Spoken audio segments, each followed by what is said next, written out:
Hey tankers, and welcome back to World of Tanks with PR154, where we are following Mine Turtle1234 in the Tier 10 German heavy tank, the Maus. This is a bit of a welcome back to the channel for Mine Turtle, who last time we featured him on the channel, last June, it was actually in the Leopard PTA, and funnily enough, also on this map, so it must be a bit of a connection with Mine Turtle here. So the Maus is...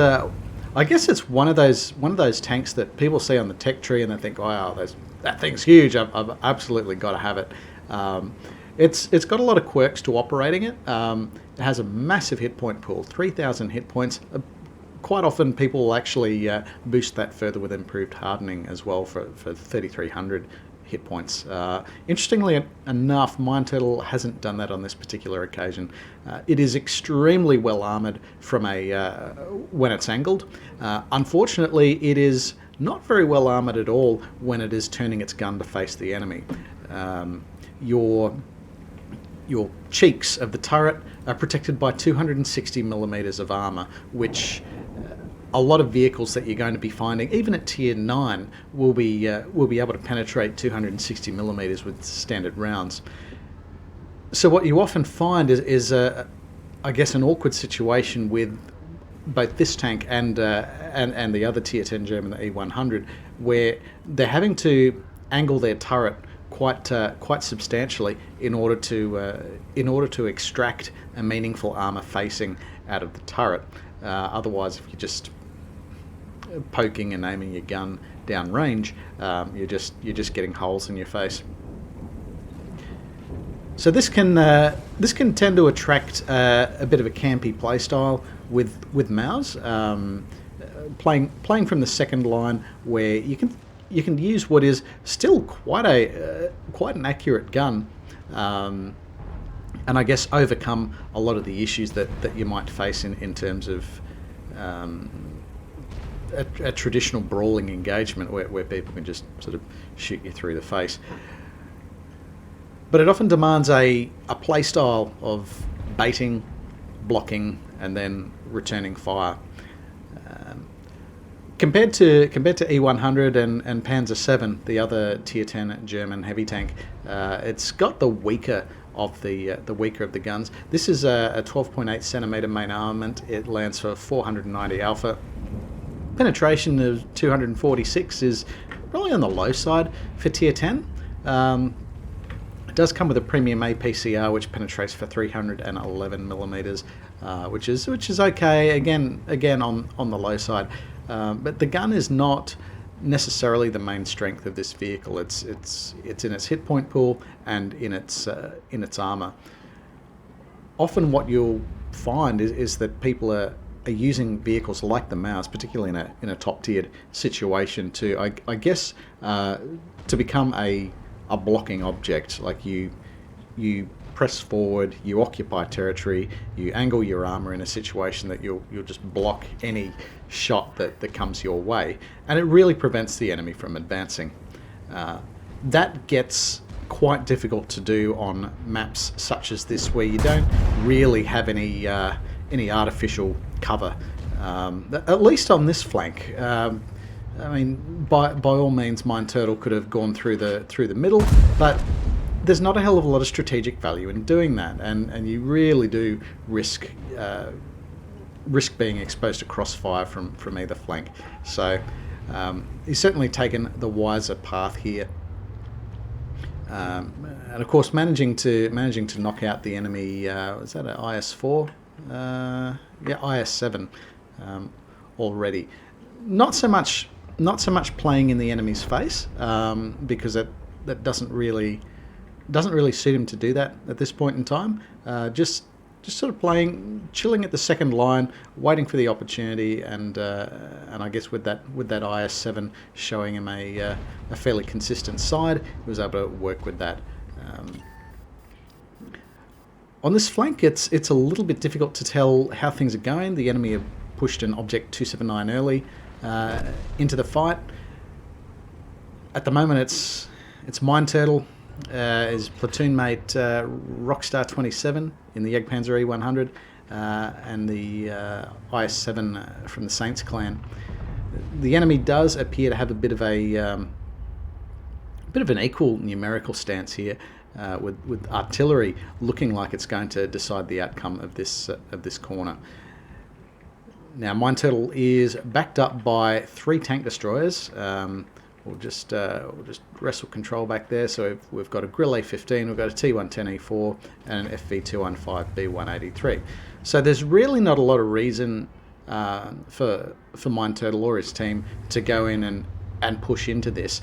The better solution is to work with the tank destroyers and draw those enemy vehicles out to them. And that'll enable the tank destroyers to play to their role, and with much less hit points available to the enemy, it'll be a lot easier to shut down. So this can lend to a bit of a problematic decision here by the IS-7. They're holding the enemy back. Granted, they're holding up 2 enemy vehicles on their own, but they're holding them back beyond the line of sight of these tank destroyers. So all it means is they're getting outnumbered, and the tank destroyers aren't getting their guns into the game.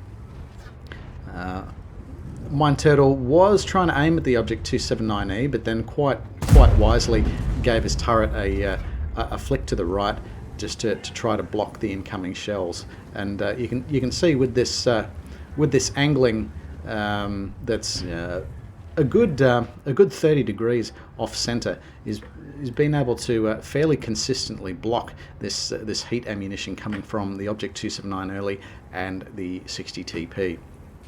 So really good use of armor here, and you'll tend to find that is what tends to characterize Mao's gameplay, is less about the damage you're inflicting and more about the damage that you're blocking. This is shells that would otherwise be perhaps headed towards your teammates that are armored a little bit less well. Pushed by the Object 907 has allowed the Grill A-15 to mount a very heavy hit on some of these vehicles as they push through, and so you can sort of see the wisdom of hanging back, not committing to that fight, because now as the enemy is pushing in, and they probably thought it was an inferior enemy and a weaker flank. They pushed in, and now they're paying for it because they're just copying it from all these support vehicles here in the second line. And while they're caught up with that and making mistakes with their positioning, that's enabling Mine Turtle to sort of capitalize here. Even the Jagdpanzer E100, as it's trying to ride these ridges, the first thing that's happening is these cupolas are poking up over the tops of ridge lines, and doing so at a fairly close range, also in a fairly static manner. Like they pop up slowly and then they come down slowly, and that's presenting quite an easy target for Mine Turtle here, which has quite an accurate 12.8 centimeter main armament. At the moment, they are 2 vehicles down. Certainly not in a position to try to push a lot of these enemy vehicles out, but we can see that there's quite a few that are sitting on a low hit point position. So as soon as you get the guns out of the game, then that's going to dramatically improve your prospects of success. Unfortunately for Mine Turtle, it's just them and the T-110E4 that's working on this flank, and there's at least 4 enemy vehicles in front of them. So again, they're going to be working quite hard and to block the shots as they come up, but also to bait the enemy into the lines of fire of the tank destroyers. So keeping eyes peeled. Unfortunately, unlike the enemy team, Mine Turtle's team can't rely on artillery support at this point in time, because for whatever reason the matchmaker decided they weren't going to get an SPG. That's going to be that always makes me nervous. I know a lot of people they like to rail on Arty, but I get super nervous when I load into a game and there's no indirect fire support. So potentially the enemy team can try to push this out, or they can sort of wait it out and just try to do what they can with Arty. But At the moment, every push that the enemy is making, they're paying for it with some kind of deficit to their hit points. Again, masterful use of the armor of Mao's here by Mind Turtle is keeping them in the fight. Enemy T110E5 taking full advantage of Mind Turtle, looking to engage the enemy object 268 version 4 off to his right. This is an interesting deployment choice by the Jagdpanzer E100. By backing up the slope like that, that has really started to expose the roof armor of the vehicle, which is traditionally not as well armored as some of the frontal plates, and of course Mind Turtle's been able to take full advantage of that. We still have the 60 TP, and who else is in there? T110E5 in the front line. Scores are now level at 8-all. They were about 4 guns down for a little while there, so it's good that they've been able to regain some initiative. A lot of that just through knocking out some of those lower hit point vehicles. Mind Turtle getting a rather opportunistic cupola shot on 60 TP. Can we get one into the upper frontal plate of the T110E5? Yes, we can. Sending that back to the garage for his 3rd kill of the game. Again, turning the turret and avoiding a rather meaty heat round from 60 TP. Unfortunately, not so from the Object 279 early. But he was a little bit more alert to what they were doing the second time around. UDES 1516 getting the flanking shots into the Object 279 early. And as the Centurion Action 10 is sort of pointing to try to counter that UDES, we can see Mind Turtle has been able to follow up with a rather opportunistic shell into that vehicle. Pushing forward, getting his hit points into the fight. Mind Turtle is moving to engage 60 TP. A bit of a lucky bounce there off the 60 TP. It must have been going for a body shot rather than trying for the turret shot, and in doing so, it's fluffed that shot. It's bounced it, and Mind Turtle's just able to follow up with a lot higher rate of fire. FV215B 183 coming into the rescue to knock out 60 TP. This just leaves 3 enemy tanks. They have a 2-gun advantage. The Object 279 early still in the fight, although quite bloodied and bruised the last time we saw it. Mind Turtle obviously doing a few shoulder checks to make sure the tank destroyers are moving up with them. He's for a late game. He's still got quite a considerable reserve of hit points. So charging forward, he can either be blocking the shots or absorbing the shots, and just making the area in which the enemy can exist even smaller.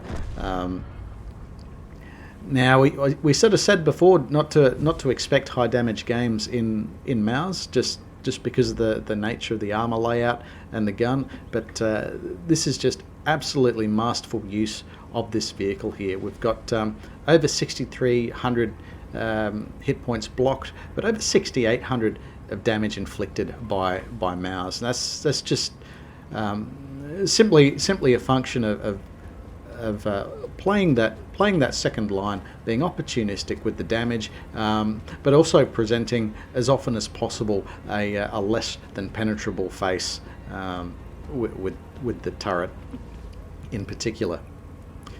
There's just the Kranban left, the Object 268 version 4 and Grill A15 applying, no, just the version 4 applying pressure to the cap. Unfortunately, the cap out probably occurring at a much slower rate than what's left on the clock. You can see here we've got about a minute 10 and 45 seconds left. So Mind Turtle getting in on the cap circle as well as the Grill A15. Now the clock is not against them, but they also have opportunities to shoot out of cap at the Kranvan. The UDES 1516 getting a shot in. We do have an opportunity there, but a bit of a swing and a miss, unfortunately. 19 hit points left on the enemy team. Are they able to cap and kill all? And yes, they are. So that is a total victory there by Mind Turtle's team. Let's go and take a look at those results. And that is a well-deserved ace mastery there for Mind Turtle1234 of the Flying Squirrels clan in the Tier 10 German heavy tank Maus.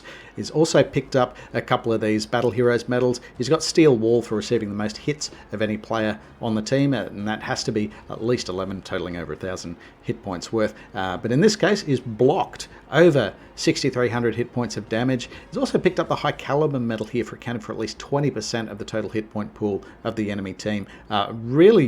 Really well done to be doing that in a Maus, which by comparison, it's trying to work its gun and work its turret armor can be incredibly challenging indeed, with nearly 6,900 hit points of damage inflicted on the team.